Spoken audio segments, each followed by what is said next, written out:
अनेक कला, हस्तकला और कुटीर उद्योगों का देश।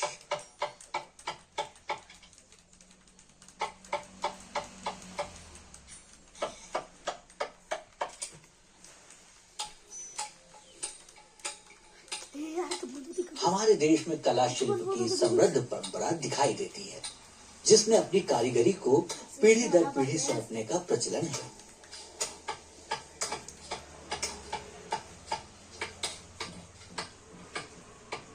भारत में प्राचीन काल से भजन, गायन और संगीत की परंपरा रही है, जिसमें लकड़ी से बना ये तंबूरा या तमूरा उपयोग में लाया जाता है। तुम्बा शब्द के प्रचलन से इस वाद्य यंत्र का संबोधन तंबूरा अस्तित्व में आया होगा। आपने किसी साधु या पीर फकीर के हाथ में एक खास किस्म का बर्तन तो देखा ही होगा। ये बर्तन बनता है तुम्बा से। तुम्बा को तूमा या तुम्ब भी कहते हैं। छत्तीसगढ़ी भाषा में तुम्बा लौकी को कहा जाता है। लौकी तो हम सभी ने देखी है और इसका स्वाद भी लिया है, पर क्या आपने कभी तुम्बा कारीगरी देखी है?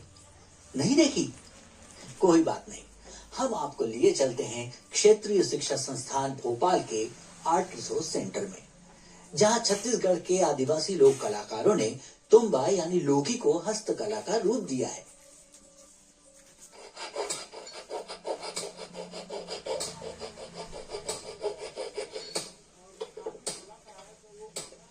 इस शैली के हस्तकलाकार आमतौर पर लौकी या कद्दू को अपने सामान्य आकार में आने तक विकसित होने देते हैं।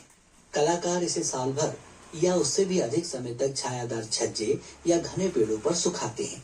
इसकी ऊपरी सतह को नम बनाने के लिए इसे रात भर पानी से भिगा कर रखा जाता है। जैसे उसको रखेंगे, फिर उस गर्म पानी और ठंडा पानी में रात भर भिगा देंगे। इसको रात भर भिगा देंगे तो वो भीग जाएगा। उसके बाद चाकू से इसका पूरा छिलका साफ कर देंगे।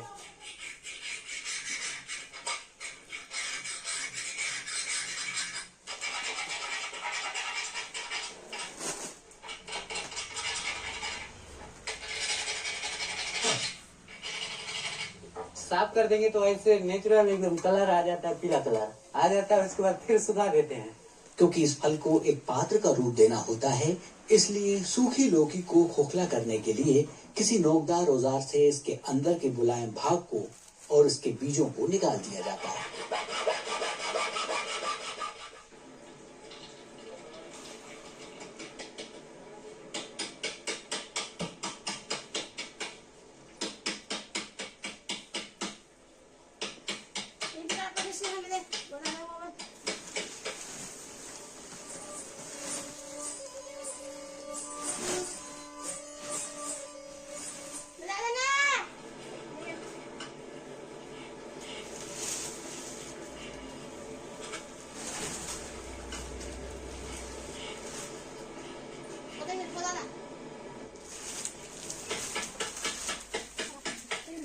अब बारी आती है सजे हुए हाथों से इस पर सुंदर सुंदर कलाकृतियों को उकेरने की।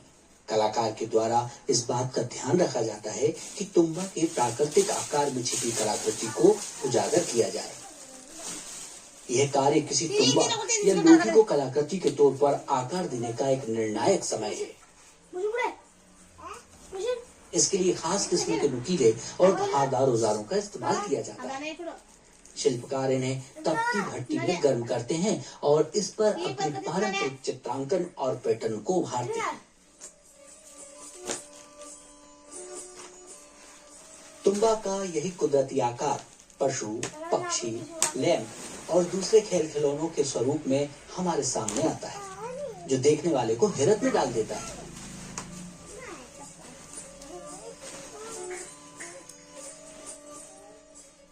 तुम्बा कारीगरी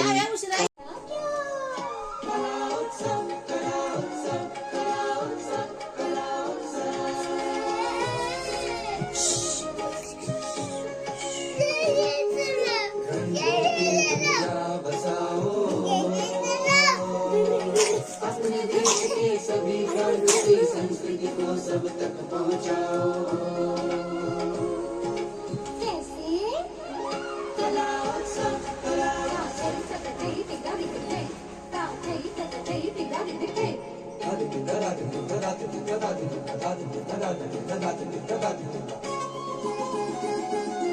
गूंज रही है स्कूलों में सात सुरों की सरगम, गूंज रही है स्कूलों में सात सुरों की सरगम, घुंघरू बन गए पैरों में नाचो।